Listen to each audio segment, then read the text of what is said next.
Another episode of Witches and Wine. This is the show where we talk about witchy stuff and we drink wine. Clink and drink. And clink and drink to our you, guest. Yes. I am your hostess with the mostest, Lola Stardust. And before we get started, I like to do our little disclaimer. Our show is called Witches and Wine, meaning we partake in wine. Some people get a little offended that we get a little chatty Cathy and maybe a little tipsy with the wine. So there's this wonderful thing that you can do. If you don't like to see witches having a good time with wine, there's an X in the corner of your screen. Just click the X. Click away and you don't have to watch us. It's like magic. All right. Before we get to our awesome guest, which I am already just so excited, I'm going to turn the show over to my high priest, my husband, my partner in crime, my best friend, Silent as Stardust. Why don't you tell us about the wine we're drinking tonight? I would be happy to. Here is the bottle. I'll let you show it. Today, I have chosen a Nebbiolo d'Alba. This comes out of the Piedmont region of Italy. It is the darkest, most robust grape in the Italian families. It is the base wine to make Barolos, which is referred to as the wine of king and the king of wines. Nebbiolos are the younger version of it. They don't have the age statements necessary to become a Barolo. They are very dark, very tannic, very earthy, very complex. This one here has a little bit of smoke notes that bring a nice little subtlety underneath. Definitely if you're a beginning wine drinker. But we wanted something dark and robust and a little earthy and kind of deals with some of the underground societies and concepts. So Underworld. The underworld, because very apropos for our guest today. Yep. So if you guys are looking for this bottle, it's going to run you about $20. Very, very affordable for the complexity of the wine. Definitely dry. So if you have trouble with dry wine, maybe serve it with a nice red meat to help cut those down for you. All right. Well, thank you. This wine is good. And we did pick it because it is dark, mysterious. So I kind of like our guest, I think. All right. I am so excited to have this guest. So again, I told her this. I will tell the viewers, I'm going to fangirl a little bit. I have read so many of your books. You have influenced my views on Hecate completely. I want to welcome Sorita de Este to our show. Welcome. Thank you for having me both. I'm so excited. I'm excited to be joining you, and I've even got a glass of my own wine tonight. Yes. It's very risky for me.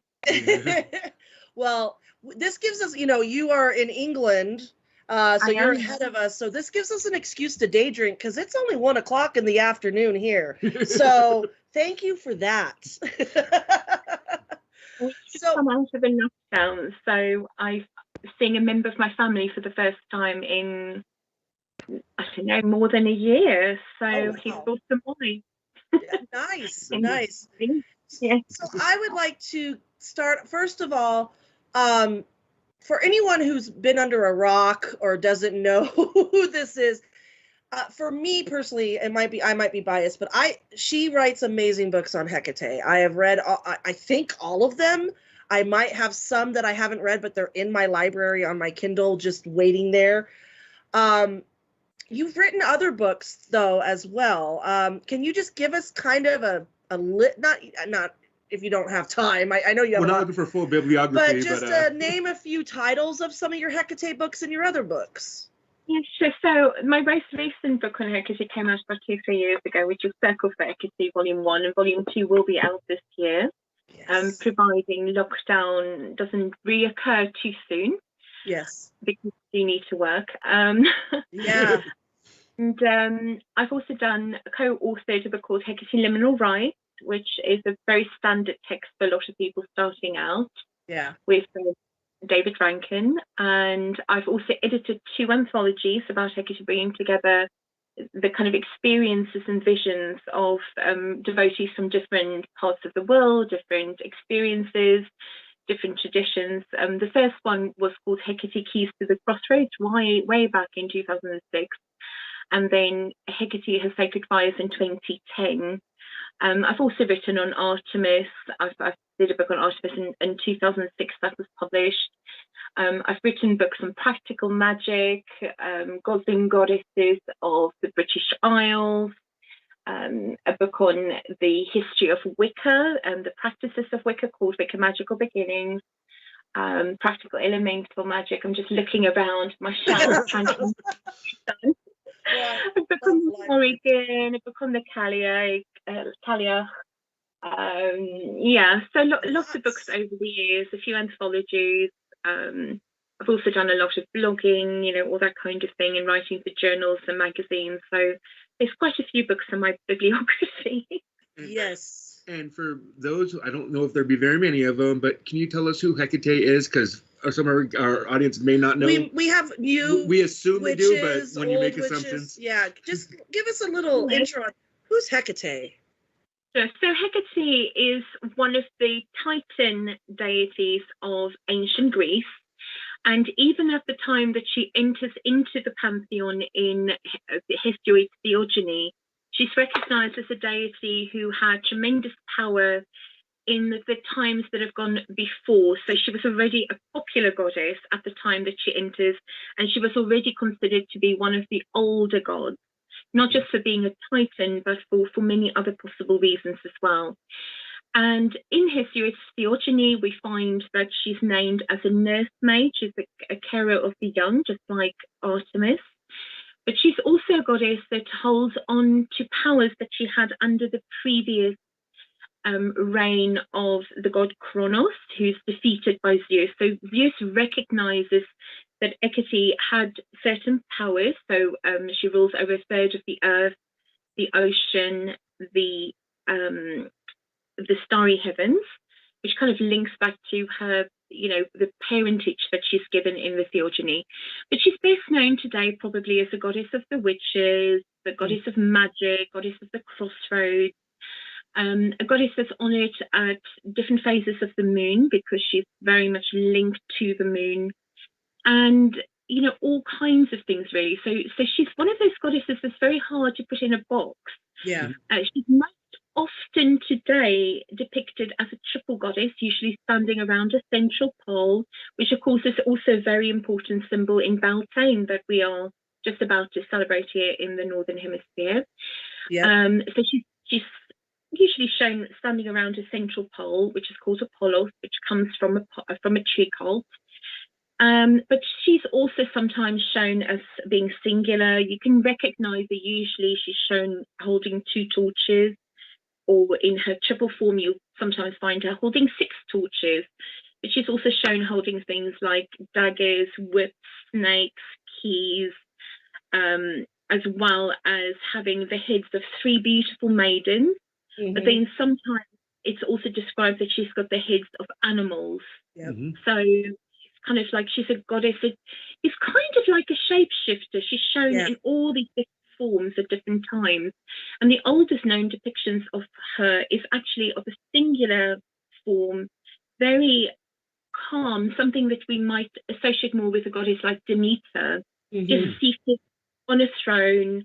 And that's actually a singular body, very, very kind of neutral, very different from those triple images that we see more often now. But even the triple images are very ancient. They came about at least 4th century BC.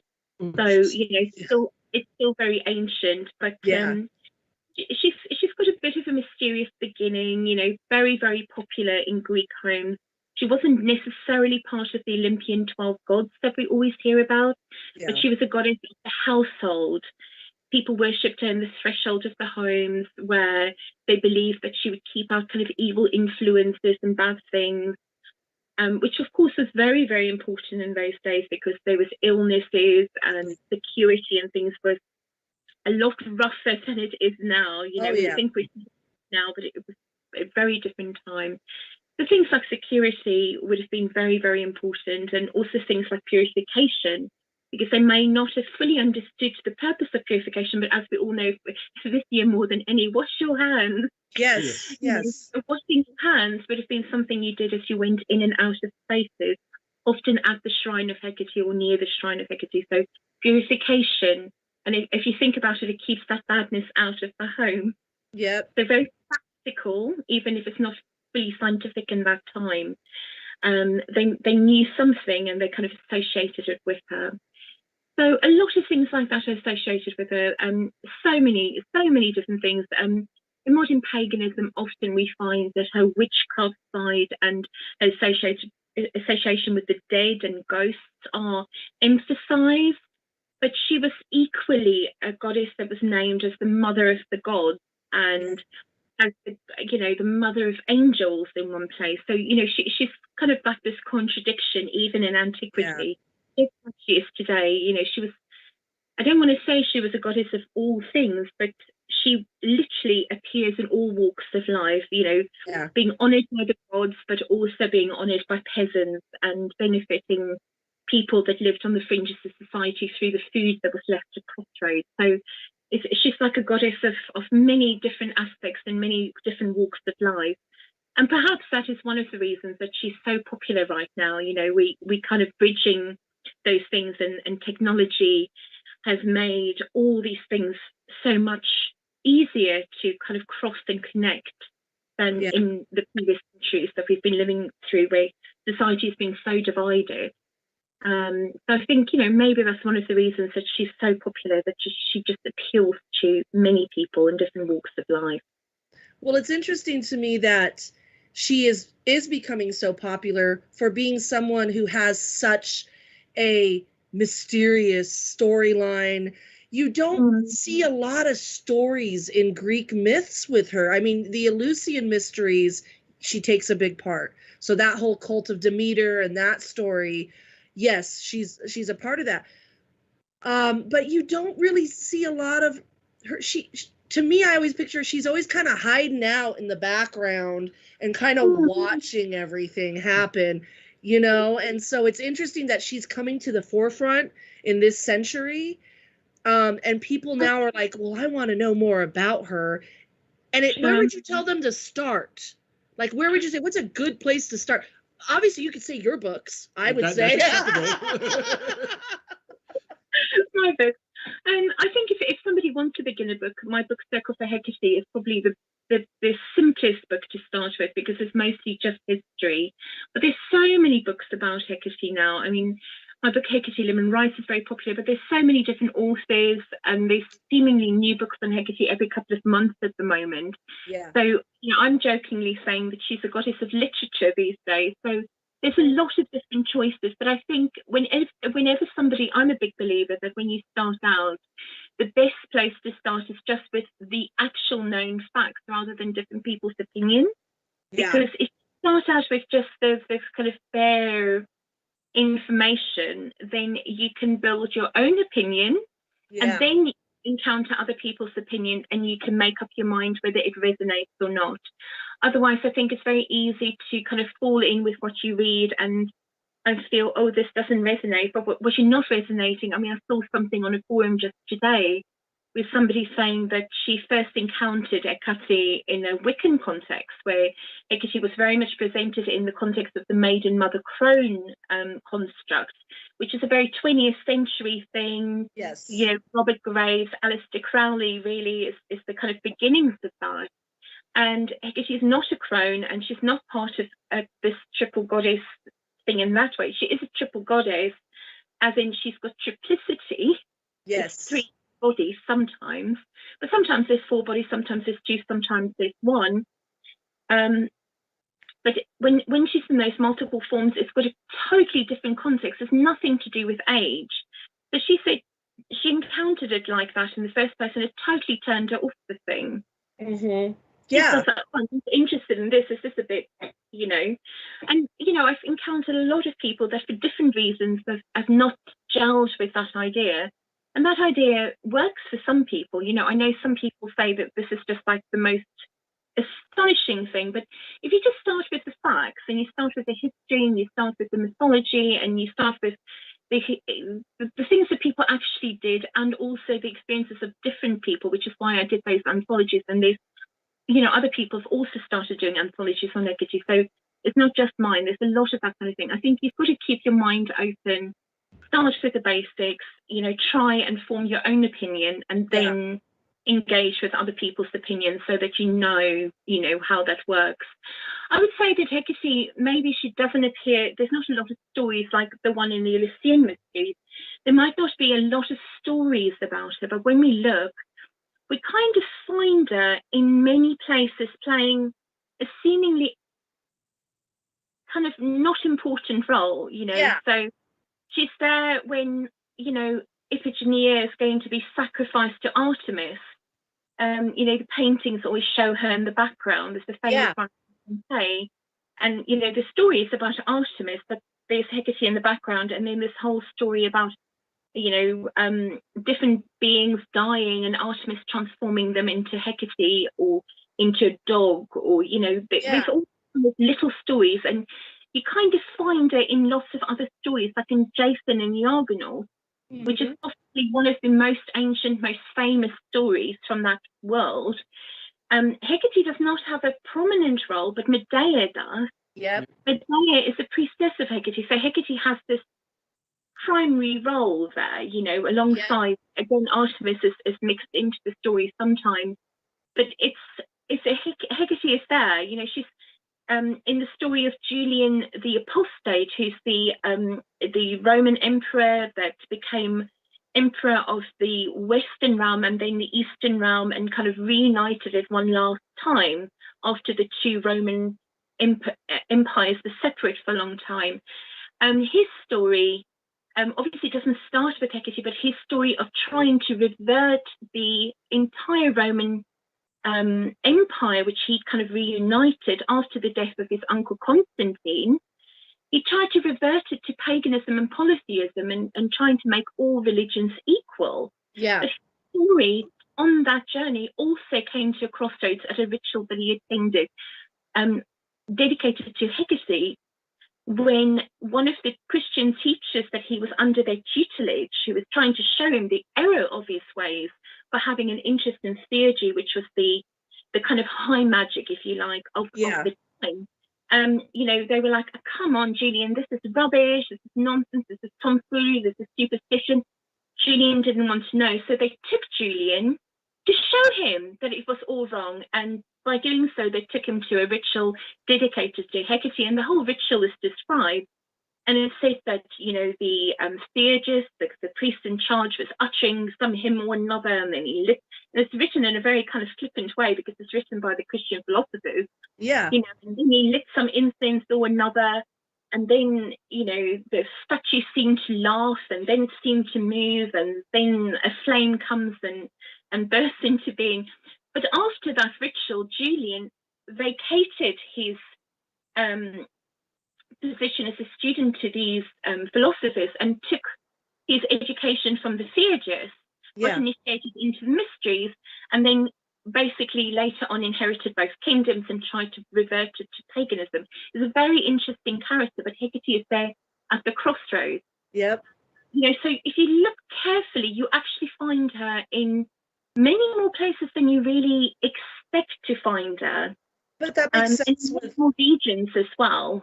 That makes so much sense because, like I said earlier, she's always in the background looking at what happens. What I've learned working with her, she doesn't like to be the center of attention, but she does. But she does.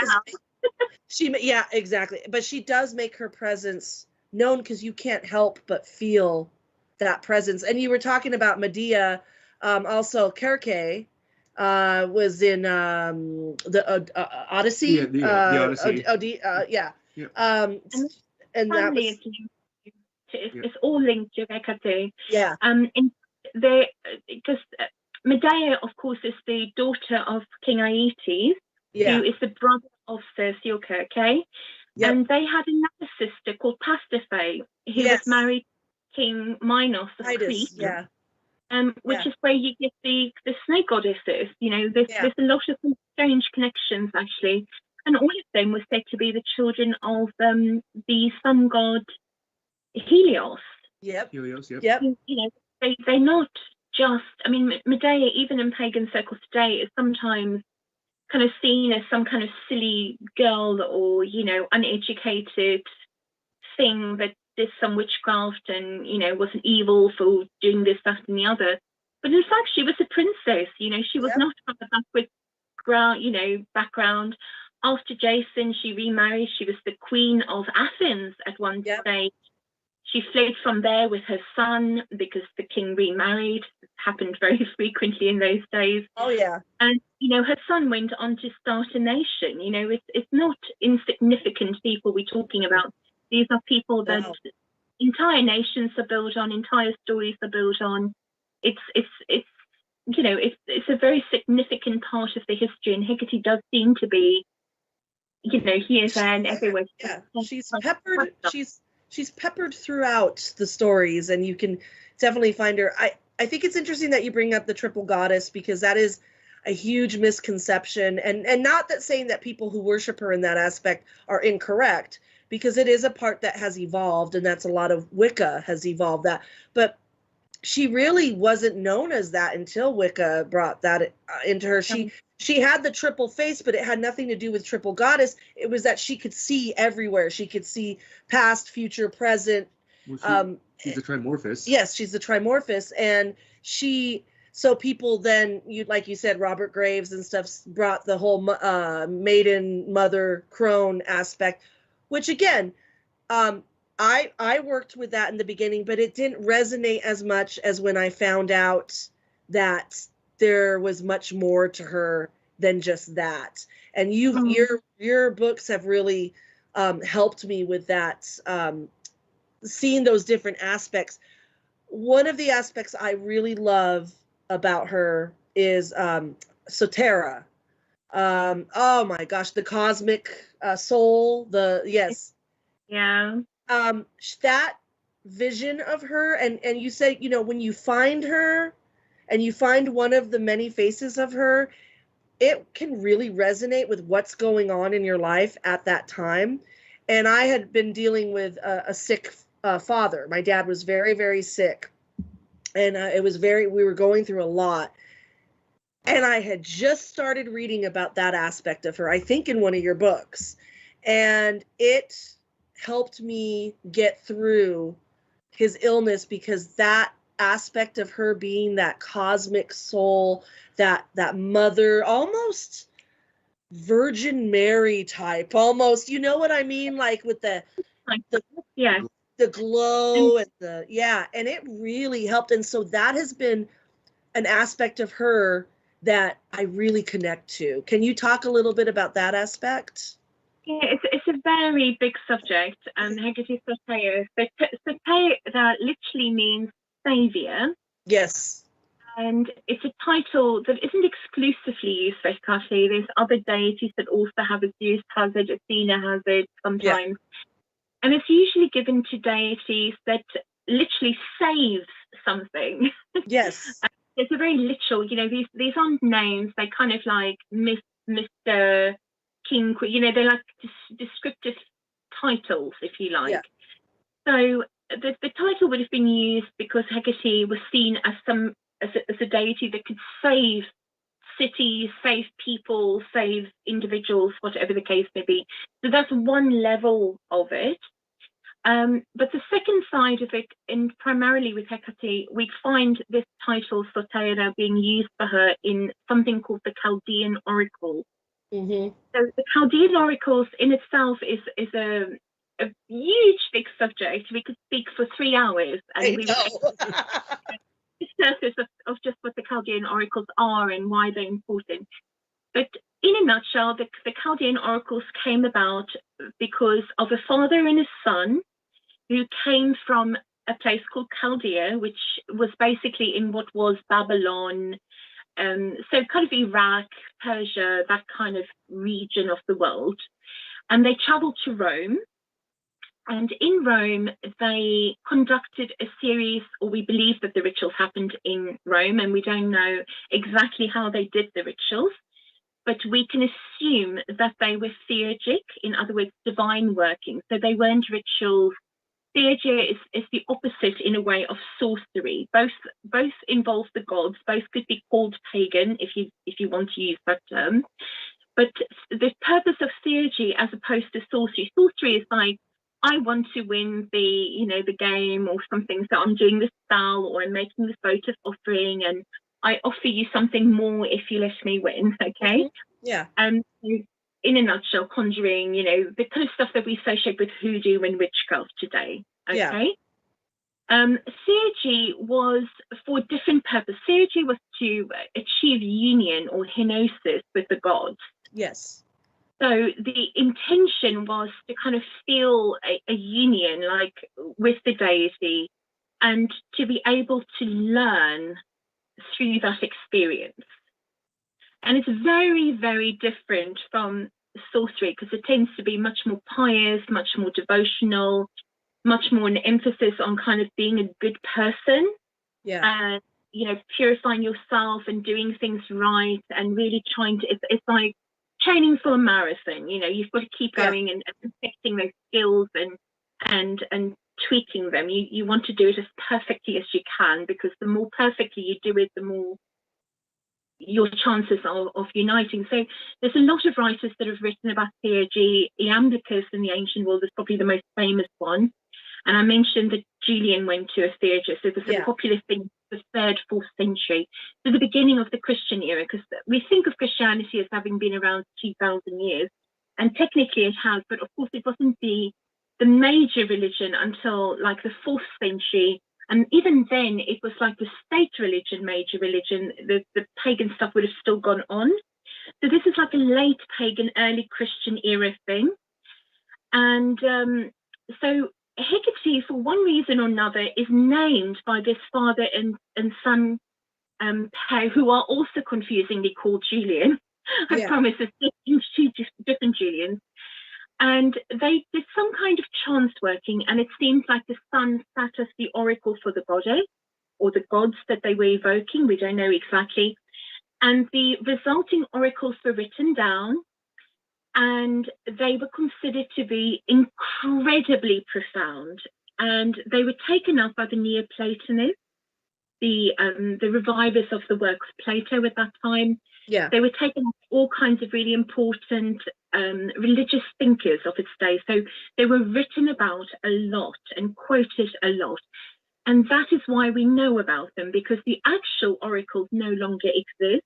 Yeah. Except in a way that we can reconstruct it by the bits that were quoted by different philosophers and writers. And so a lot of work has gone into kind of putting all those bits together and trying to make sense of it. Oh, yeah. So that's why the Chaldean Oracles is like confusing, because you can't read entirely, you can't read the oracles and you can't understand it without also studying things like Neoplatonism. But in a nutshell, it kind of divides the world into 3 realms, and there's this nothingness from which the father came, the first father, and from the first father comes this feminine force, and the oracles name this force as Hecate. Mm-hmm. So they basically place her at the top of the hierarchy of the gods. Yeah. It doesn't fit in with the traditional Hellenic or Roman view of the gods, but it does fit in with all kinds of anomalies, because there was no such thing as one religion in the ancient world. Yeah. People were mainly polytheistic, so it didn't matter that we saw things differently. There's none of this kind of debates about which religion is more valid than the other one or anything like that. People, if you told me about your gods, I'd be like, oh yeah, okay, that's interesting. What do they do? Yeah. And it would be the more the merrier, just in case I need to know, right? Yeah, exactly.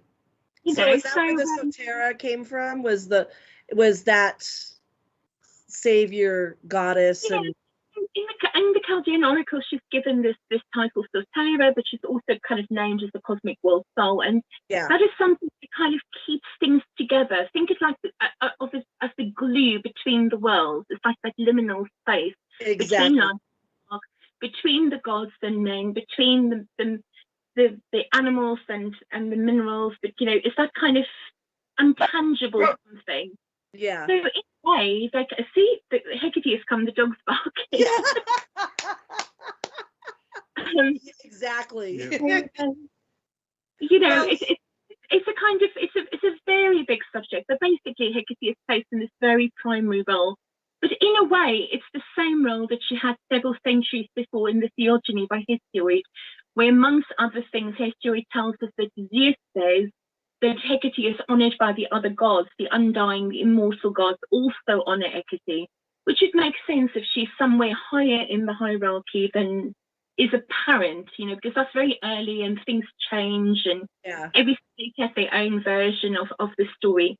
But yes, it's a beautiful thing to study, but it is something that you've really got to set a year aside and you've got to read the kind of translations. There's a very good book, there's probably the classic text on it by Ruth Magaric, which you know, just has the oracles. Or there's a book called Hecate's Sorita by Sarah Arles Johnson. It really goes into all of that, but it's easily available. You know, so that would be a good starting point, but it's really a big subject. Oh, it is. And I love it. I think we have a question in our chat. Yeah. We got a question from the audience. Do you have any thoughts of pop culture displaying Hecate in various forms? For example, in the Chilling Adventures of Sabrina? Have you watched it?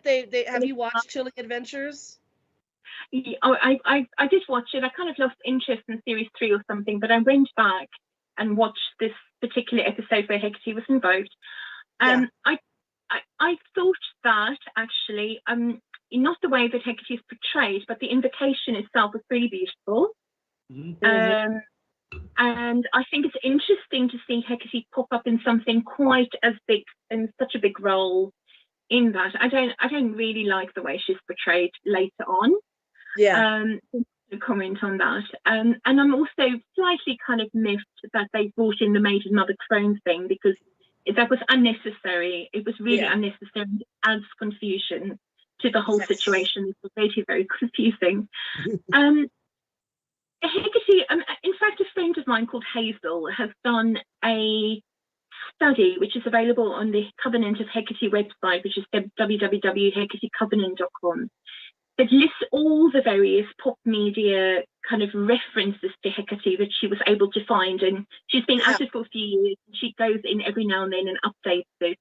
And you'd be surprised at how many places she turns up. Oh, it's extraordinary in hidden places in computer games, you know, films. She's in a pop music video by the pop singer Dua Lipa. Have you seen that? Yeah.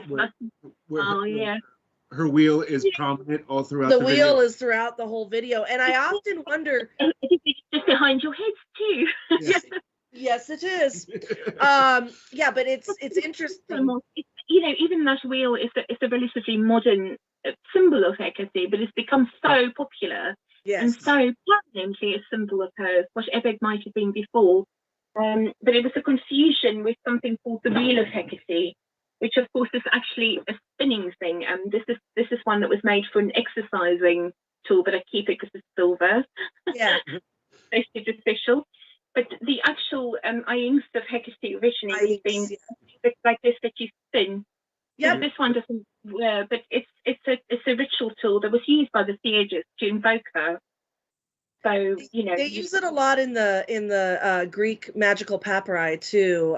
They use a lot of those the spinning things, and that's yeah. And I was going to say that's kind of where the wheel came from. It's called a stropholos. The stropholos. So this is called Ieng.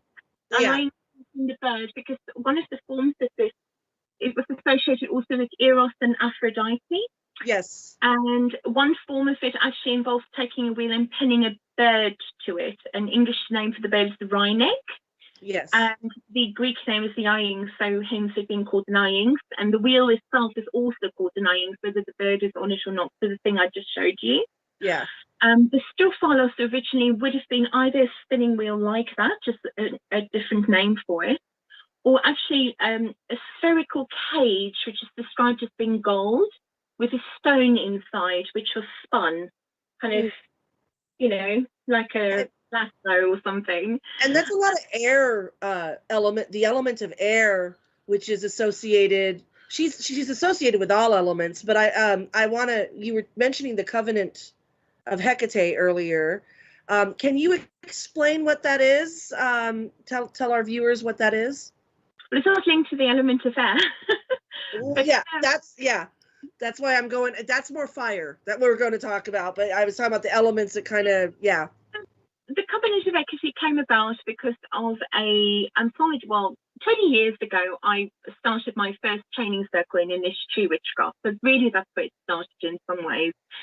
And because of this, that, and the other, that group was dedicated to Hecate, and we all ended up loving her more than most of the other gods. I mean, there were some people in the group that also really were drawn to the Norse gods and ended up working more with the Norse deities and, you know, some others as well. But Hecate, more than any other goddess, had this special place in our group because people felt that they got different results when they worked with her.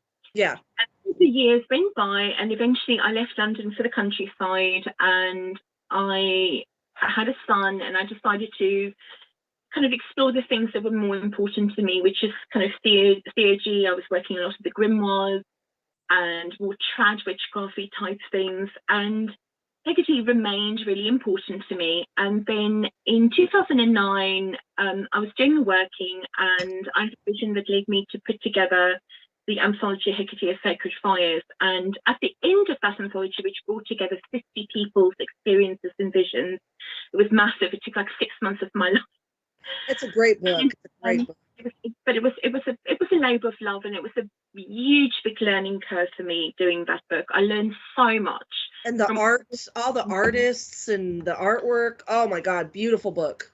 Yeah, and just kind of reading people and speaking to people as well about their experiences, and just finding that kind of common thread between things that don't seem to be related, but they do actually, you know, have things in common when you look at all of it together. And so at the end of that, a few contributors said to me, can we have a launch party? And I was like, well, this is in the days before Zoom and video streaming was normal. I mean, you had Skype.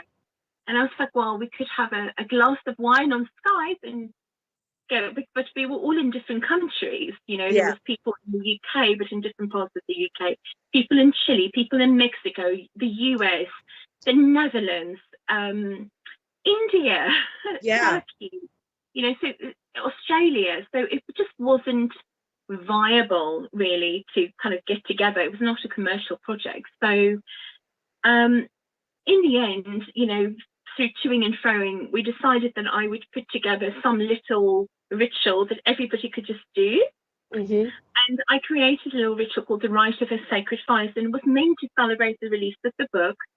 But that thing developed a life of its own, and it's better known than the book. The initial people that were involved in that, some of the core people wanted something where they could go on, you know, having the kind of conversations that were being had back in 2010 on an ongoing basis. So the Covenant of Hecate was born from that, kind of bringing together people from different paths so that we can share knowledge and ideas and experiences and, you know, just learn together. So it's not a tradition.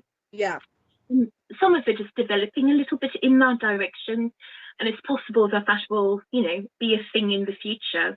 But I think we're all very comfortable that we all do our own thing, you know, that we don't have a prescriptive way. And, you know, each sanctuary, each group, and the kind of members that just join online and they produce a newsletter, and all of those are meeting points. All of those are ways of devotionally putting out information and sharing ideas in a completely you know, there's no money involved in any of it at all. You know, it's just, we're just doing it for the love of it. So that's great, and it really has, you know, opened up loads more doorways and things like that as well. And I've met so many amazing people through it in the last decade. But the Rite of the Sacred Fires is really the thing that kind of started all of that. And it's still got a life of its own that's quite separate from the Covenant. It's Covenant members every year that spend time, you know, making it happen, putting material out there, getting people together, planning people around. It's where I get a lot of great information, that website, about Hecate, because there's so many wonderful contributors, and I highly suggest it. We'll put the link in our description, but I think it's a great website. It's got a really newsletter that they put out every quarter with contributions from different people and different members that just kind of, you know, they just write about their passion or their work. And I think it's a wonderful way, you know, to learn more and to just see what other people are doing, you know. Share ideas. And yeah. I think a lot of us are working, you know, more so over the last 12 months, of course, but a lot of us spend a lot of time by ourselves in the kind of beliefs and practices that we've chosen for ourselves. And I think sometimes it's easy to just get in your own head. Yeah, so, especially right now. Especially with pandemic. Do you have any other questions? We've got some more questions in our chat. We got another one that just came in from Nectar of the Ascension Arts. What's your opinion on Hecate's preferred place to be honored in the home? What is my opinion? Yeah. So I guess he's wanting to know where in the home? Yeah. Where or how to honor her in the home. Yeah. Yeah, so in my own home, I have more than one shrine to her, but that's my home, and it's a complicated reason. It's our home too. Yeah, she's all over the place. It's in everywhere. But I think personally, for me, I think having some kind of shrine to her at the doorway is still very important to me. So I have a porch in my house. I'm very lucky. It's kind of like a mud room most of the time. Yeah. It's very difficult to keep clean with 2 cats and 2 men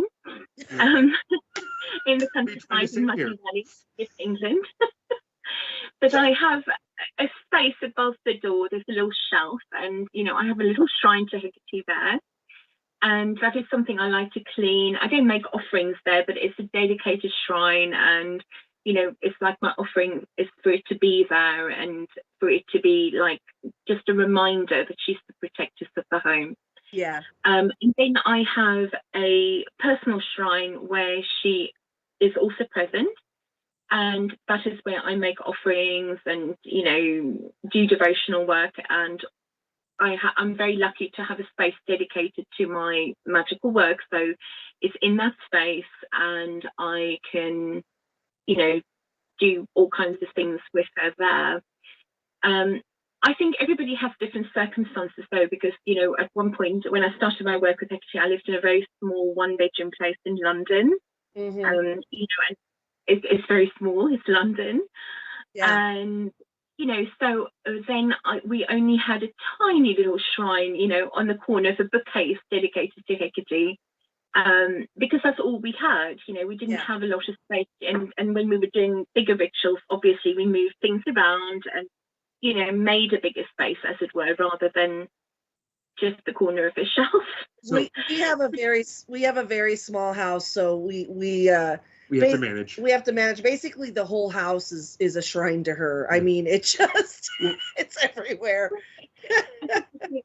Not down here at the moment. When I travel, sometimes I put just like a little plaster cast thing that I got in a museum shop somewhere in Bulgaria, for very little money, but it's very light and it's very small. And when I'm traveling, which I sometimes do a lot of, I tend to take that, a piece of red thread, to just kind of mark the space that she's sitting in. And, you know, that's it. I will buy something where I am, whether it's a bit of fruit or, you know, a flower, pick some greenery or something. And it's just my like bedside, you know, shrine to remind me of her. So it's just like a traveling thing. I don't think, you know, it's lovely to see beautiful, elaborate, amazing shrines. But I honestly don't think it makes a difference if you need an image to connect with. But you could print off something off the internet if you don't have space. You know, it's not. I mean, I think it's great to have lots of beautiful things. I love beautiful things, but I think we shouldn't buy into just the commercialist side of it and just have lots of things for the sake of it. In the beginning, when I started working with Hecate, I didn't have a lot of pictures or images of her, and I would just take like an obsidian rock and light a candle. Maybe, you know, you have your garlic and offer some whiskey to her, and that was good enough, you know. And she appreciates that. She's not one of those deities that needs the glitz and the glam and the gold and she's very of the people. She's very of this realm as well. She loves her people. That's why Dipnon was very popular to celebrate her, because in a way they were feeding the poor, because they were putting that food outside to offer to her, and the poor people would come and feed, and so I think it's, and again, it was simple foods, onions, garlic, eggs, A lot nothing of it fancy. in cakes and breads and stuff as well. There was something that was celebrated in the name of Hecate and Zeus that we know about as well, because Diaphnon just means meal, it means food. Yeah. And we've actually only got one proper reference to it from antiquity, which is the story of food being taken to the crossroads and the poor taking it, which is like an anecdote, and that's how we know about it. And it's a subject that I want to research a little bit more, but in one place in Anatolia, which is modern-day Turkey, but it would have been part of the Greek Empire as well, there were rituals called equality meals offered to Hecate and Zeus. They were worshipped alongside each other in this particular place. And equality meals are not unlike what is offered in Sikh temples, for example, today. I don't know if you've ever encountered that. I was very lucky when I was traveling in India a few years ago to go to Amritsar, which is where the Golden Temple is of Sikh. And it's so beautiful. It's like one of the most beautiful things I've ever laid eyes on. And there they offer an equality meal, which is basically they do it in a very big way there. I think they feed something, you've got to go and look for the exact figures, but I think it's 100,000 or 140,000 meals every single day. Holy, and it doesn't matter whether you're a tourist passing through, whether you're a pilgrim that's come there specifically because it's your religion, whether you're a local, whether you're poor, whether you're down and out, whether you are literally a king. It doesn't matter who you are. Everybody is treated exactly the same. You walk in, you take a stainless steel plate, you get your food, people are serving, you get a dollop of rice, some dal, some curry, some, whatever. And you just go and sit in like these straight rows, and people come in and give you more food if you want, chapatis, whatever. And this is something similar, but probably not that big. Yeah, I think a lot of people. It's extraordinary. But something like this was celebrated in the name of Zeus and Hecate, where the food was given to everybody that came. And we know that at this particular meal that I found the reference to, both kings and paupers were treated exactly the same. Yes. Again, it's not like the one would get the better cut of meat and the other one would get the leftovers. Yeah, it was, yeah. I sometimes wonder whether these Diaphnon, that reference to it, might have been something a little bit more like that, rather than random offerings being left at the crossroads, because I think there's a lot there, because the Diaphnon sometimes gets confused with the egg and the puppy sacrifices and things, which were purification rituals or scapegoating rituals, which may or may not have been done for Hecate. Some of them may have been done for Hecate, but they would have also been done in the name of many other deities, because with scapegoating rituals, the idea is that I've done something terribly bad and I'm worried about the retribution of spirits like the Aingis, which is the three, beings that come and punish you if you've gone against nature. And they're not dissimilar from Hecate. There's three of them. They wield torches, daggers, and whips or snakes. It's interesting, but they torture somebody that's gone against nature. So the famous example of that is Orestes, who kills his mother, for complicated reasons, and then he's punished until he fixes the situation. So purification rituals is a way of, these kind of scapegoating purification rituals is a way of putting the blame on something else. I'm not entirely convinced that I would do that. Yeah. Your sin, if you like, onto the dog or onto the egg, and then you kill it. Yes. Well, it's not. I don't know if you've ever heard of sin eaters. Yes. Yeah, which is the thing on the Welsh borders where somebody would eat the dead person's sin so that the dead person can go to heaven.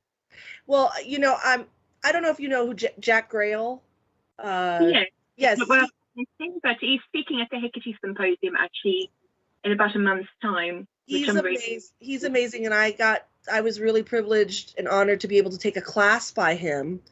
And I learned a lot of what we're talking about from him. And I brought up, what about the sacrifices of the dogs to Hecate? And we kind of talked about that. And he had come up with this thing, and again, it was just an opinion. It wasn't set in stone, but I kind of got what he was talking about. That sometimes people felt that if you kill the dog here, it is alive as her escort or whatever in the underworld. So there's that as above, so below. The example from things like the Greek magical papyri. Yes. Yeah, that's slightly different again. Yes. Which is sometimes animals that have been set up as guardians or spirits or protective spirits or companions or, all those kinds of things. So I think that's probably what he means by that. So it's a little bit different from the scapegoating, where you kill or sacrifice something in order to purify yourself. Yeah. It just reminds me. I personally think that form is complete superstition, personally. Yeah. A lot of people would argue with that with me, but I just don't see the point. I think the sacrifice to turn it into something else is something that I understand more, as a magical practitioner. It's not something I would personally do. I'm vegan, Yeah. I wouldn't be killing puppies because I think I want this spirit puppy. As a child, I only ever had black dogs, quite by coincidence. Yeah. What were you going to say? I don't think of it in that way. I think that the sacrifice, when it's for the spirit helper or the kind of familiar or the a companion or something, is something slightly different again. And again, that makes sense. It's what were you going to say? With a dying animal or something as well. Well, it seems to me that it's projective instead of inspective, and where instead of taking accountability for yourself, you're punishing something else for your behavior, and that doesn't seem like you're going to grow or get anything out of that, other than you're just going to be an asshole. Do it every week. It's a little bit like, for me, it's a little bit like the confessions in the Catholic Church. When they used to do confessions, but they also used to pay a little bit, to get out of all kinds of things, and they bought all kinds of favors, and I kind of think, because animals would still cost money. What I think we don't always remember today is that even 100 or 150 years ago, eating meat was a luxury. Mm-hmm. So sacrificing meat, was a huge luxury. It wasn't something everyday people could afford. It's the same with the fish that were offered to Hecate. Was actually a really rare, very special, very expensive fish at its time. Yeah. And it was something some famous played with, the mullet fish, because when it dies, it was often killed in front of the diners, because it changes colour. So it was like seen as a bit of a show in the days before Netflix. Yeah. We're getting close to our top of the hour. I know that you've got things you have to do, but we were talking earlier about your beautiful necklace. If you could show that. There you go. And it's Isis, and that brings us to the next thing, if we can talk real quick about that. The connection with Hecate and Isis that maybe a lot of people aren't familiar with. I love the connection. Would you explain that? Yeah, so it's not something that you immediately think of when you think of Hecate, and there is a misunderstanding that comes from probably Kenneth Grant, who was a Crowley adherent, who wrote that Hecate or Hecate was the same as Hecate, and Hecate is a Egyptian frog goddess who is linked to Earth. And that's a complete misnomer. And more recently, there's been this idea that Hecate, who is the god of magic in Egypt, but originally his name just means magical power. Yeah. But he somehow is the same as Hecate, but that doesn't even make sense. He's a male deity. Yeah. The only thing we've got in common is snakes and magic. But then a lot of deities have snakes and magic. Yeah. That's kind of common. A lot of female deities, nearly all of them are birth goddesses in one way or another. In the Roman world, when Isis, who was known as Aset or in the Egyptian world, when she went into the kind of the Greek Roman world, she became Isis. And when she went into that world, she also became, instead of having Osiris as her companion, she had this composite god called Serapis as her companion. So she changed completely, really. And as Isis swept through the Roman and Greek world, she became equated primarily with Artemis and with Hecate. And Artemis and Hecate's histories are also so entangled that sometimes it's difficult to know which stage you're really looking at. And in some places we find these references to a composite deity where Isis and Hecate is put together. So you find Isis dash Hecate blah blah blah. Isis dash Hecate blah blah. And we have many examples of Isis and Serapis being joined together for obvious reasons. They were companions, you'd expect that. But then we've also got examples of where Isis, Hecate, and Serapis are joined together and worshipped together. And we've also got at least one example where Hecate and Serapis are joined together and worshipped together separately. A lot of people, if you've got this book, it's on page, I'm just going to look up, just a post-it note in here because it's something. This is one of many, I don't know whether the camera is going to pick it up. You're good right there. We got you. This is a statue that is in the Archaeological Museum in Sofia in Bulgaria, a region where Hecate was worshipped as a mother goddess, basically. And she's holding a baby and she's got a dog by her feet. And there's other examples from that Thracian region of the world, also of Hecate holding babies with dogs, etc. And we've also got coins from one region of Egypt, which were probably intended as offering coins, like a really low value coin, with Isis and Hecate on it. We've got triple-headed images of Isis, like this one, which is in the Athens Museum. This is just called Isis Magician. But at no point in Isis's history does Isis have three heads or a polos, the polos that I mentioned earlier, linked to the pole that Hecate is either shown on her head or when she's in a triple form, it's in the middle. So in this image of Isis, she's wearing a polos and she's got three heads, which is most probably a kind of conflation, in other words, with Hecate, and that three-formed aspect of her. So both goddesses associated with children, both goddesses associated with magic.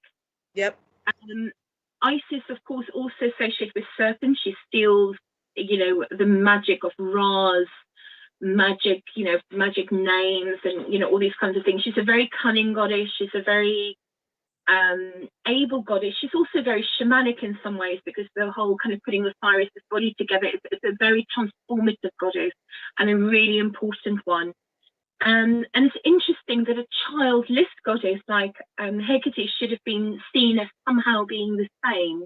But I suspect it's very much to do with this kind of form of Hecate where she is associated with child's nurse, where she is shown as kind of caring and loving, and also as being quite high up in the hierarchy, a little bit like Sorita that we were talking about, and the world soul, and all these kinds of different things, but also her dominion over the different realms, which Isis is also able to travel and bring things together. And she's also a goddess that's quite liminal, between the spaces, like Hecate is. So not all the gods can do that. The pagan gods, their stories aren't as fixed, and they're quite often more in between things than, Hecate and Isis, that is.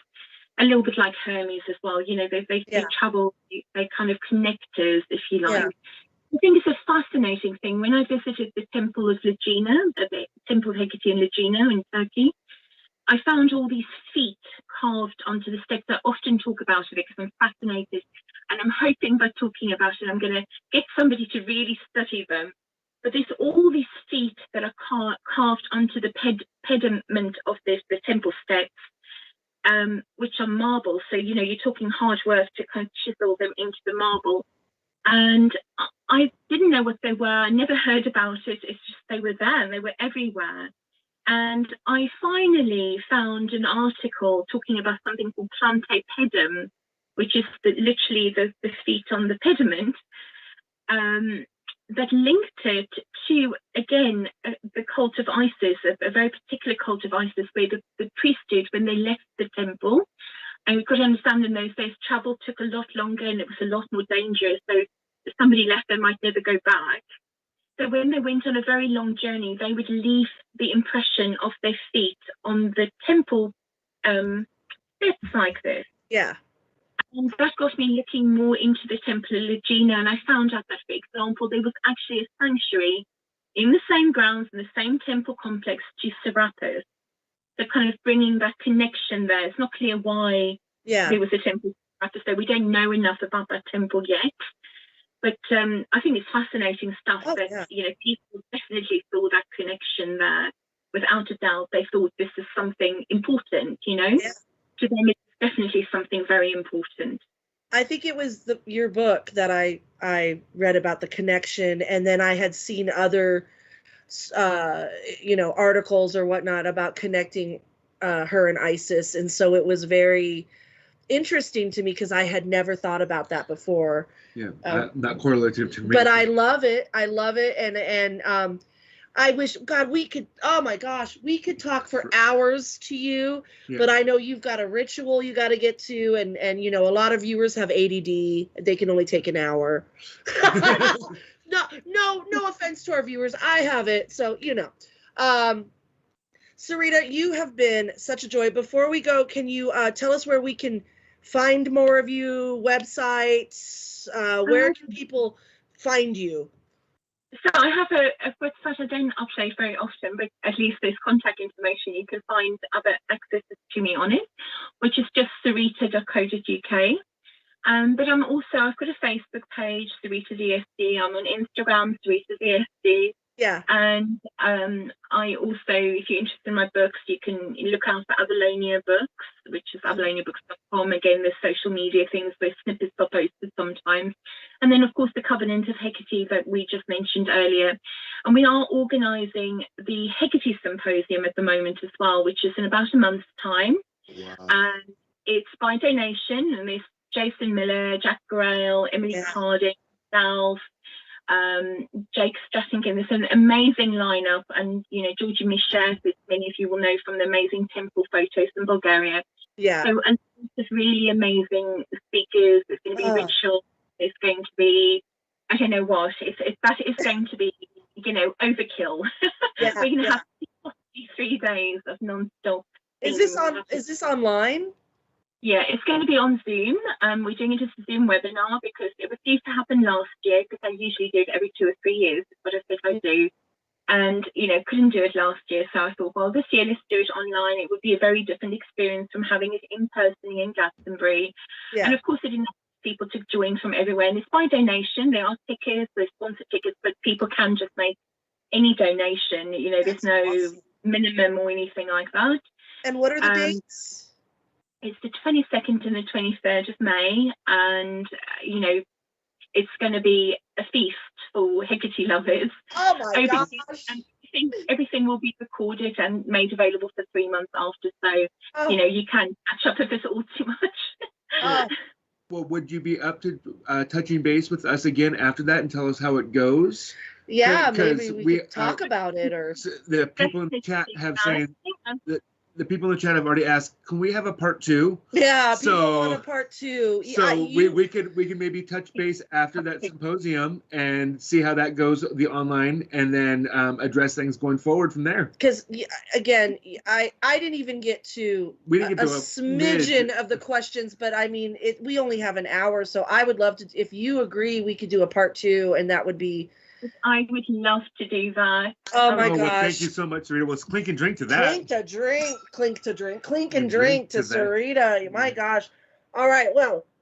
I'd love to chat longer, but I've got to go and get into my robes and light my candles. We understand life gets in the way and rituals. We're gonna close it up here. So thank you so much, Sarita, for being here. This has been an honor. For our viewers, if you're interested in what our coven does, Children of the Crossroads, if you want to be a guest on our show, or if you have ideas for guests or topics, then you can email us at crossroadscoven@gmail.com. What was that? That was crossroadscoven@gmail.com.